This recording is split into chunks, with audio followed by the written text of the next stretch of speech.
The Cannes Film Festival starts this week, so we're taking this opportunity to look back at some of the best Palme d'Or winners of the last 25 years. Joining me now is my colleague David Moricond, our specialist in film and many other things.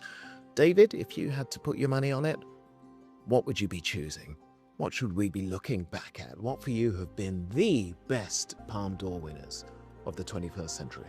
Well, I did a top five because it's not easy to kind of limit it, and yeah, there have been some absolutely fantastic films that have won the Palme d'Or, and it just goes to show quite to what extent this festival really does make its mark on cinematic culture and has done over the past 25 years.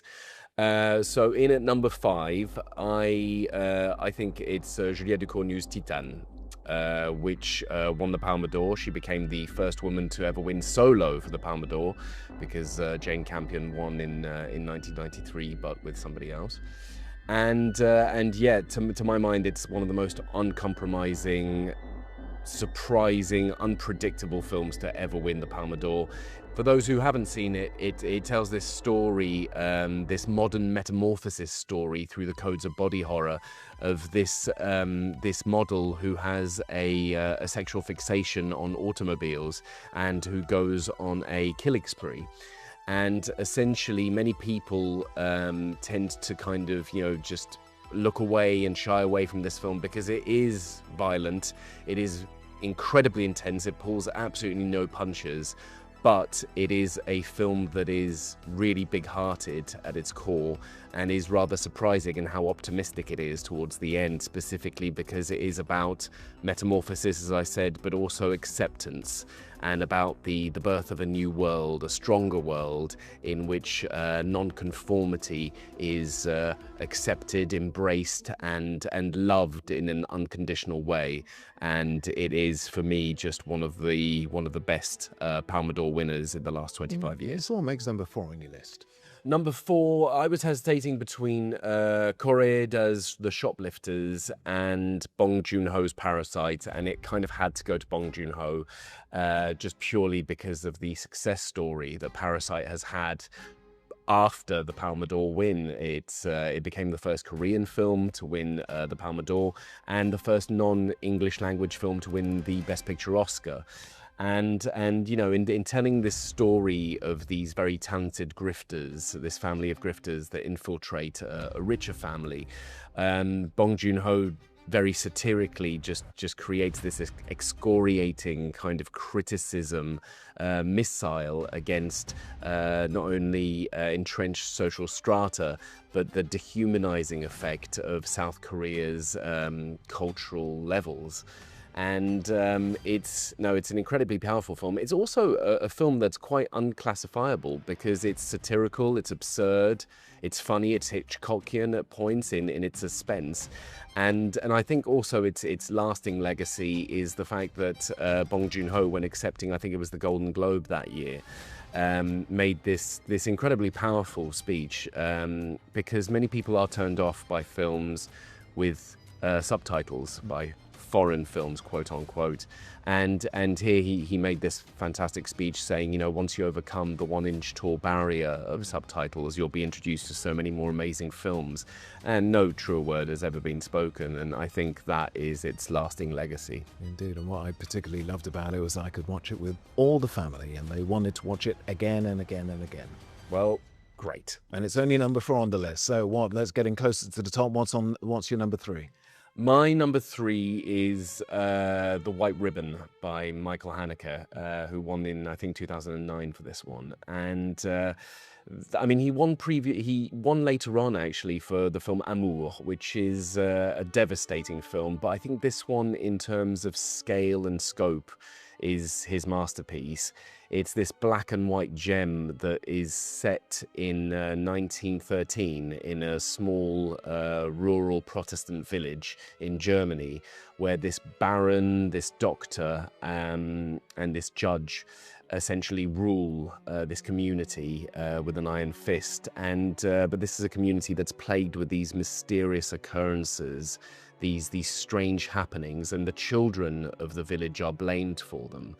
And essentially what Haneke does, and I think rather brilliantly, is explore the root of evil, and shows that when human beings deal with absolutes, whether they're religious or political, it just brings out the worst in humanity. And as a parable for the rise of Nazism, I think the White Ribbon works very, very well. But more than that, it's just this very cryptic, very sinister little riddle that offers absolutely no answers, and it's stronger for it. And it's very much one of my favorites to ever win a Palme d'Or. Okay, so getting even closer to the top now. What could be that? What's number two? Number two. This one's a really tough one to recommend. It's called Uncle Bunme, Who Can Recall His Past Lives. And the thing is, it's from this Thai director, Apichatpong Veeraselakul. And essentially, it's this very challenging, very avant-garde execution of a very simple story at its core. It's a man who's dying, who is visited by the ghosts of his loved ones. And it just induces this dreamlike state. It's hyper-realist, it's surrealist. It makes sense without making any, but it is an incredibly sensual film. It's not an easy one to recommend because of its languid pace, and it is out there. But at the same time, there's an incredibly original and incredibly moving story of making peace with not only the material world but the spiritual world. It is one of those films that has really stuck with me, so that's my number two pick. Okay, well, we go to movies to be moved, to feel something, and that sounds like the perfect description if you want to have something completely different happen to you over 2 hours or more. What could be better than that, in your opinion? In my mind, the best film to ever win the Palme d'Or of the last 25 years is Elephant by Gus Van Sant. This came out in 2003, and it's based on the Columbine High School massacre. And what Gus Van Sant does with this film, he films it almost like a documentary, very minimal dialogue, these long tracking shots where the camera just glides, and it gives this poetry to every frame, but at the same time this claustrophobia, especially when you know what's going to happen. And as a portrait of teenage life, of adolescent angst, but also as a portrait of America sleepwalking into the oblivion, into tragedy, it is incredible. And it's all kind of there in the title, Elephant, because what Gus Van Sant does is address the elephant in the room: gun violence, violence in schools, and the way that it is not being addressed, not properly, not when you have just thoughts and prayers. And also it works as a parable, a little bit like the elephant and the blind men parable, where some blind people go in a room with an elephant, touch various parts, and essentially describe an animal that is completely different. And it shows to what extent that humanity has this toxic manner of dealing in absolutes, but also believing to have absolute truth from very subjective points of view, from very limited points of view. And I think this film does it in such a beautiful way and in such a scarring way. And it is, for me, not only the best film to win the Palme d'Or in the last 25 years, but certainly the most haunting film to do so. Yeah, and one which is, again, fun perhaps is not the right word, but certainly something which the whole family, I think, should be watching. I certainly had watched that with my kids, and they were very moved. And we have a lot of, we spend so much time going through making lists like this for our own pleasure. We can talk about this for all day. But, why is it important, would you say, to remind people that these films are out there? They're more easily accessible now than perhaps they've ever been before, in terms of, you can stream, you can download them. It's really good to look back and remind ourselves of, just how beautiful cinema is. Absolutely. And the thing is, and this isn't a quote by me, but cinema is an empathy machine. It's the closest thing we have to magic. Essentially, it's the closest thing we have to be able to put ourselves in other people's shoes, to be empathetic, to learn, and to feel, to just feel emotion And these films, whether it's Elephant talking about issues which sadly are still very relevant to this day, The White Ribbon talking about history, maybe its origins of history and how we can understand even issues that are happening today.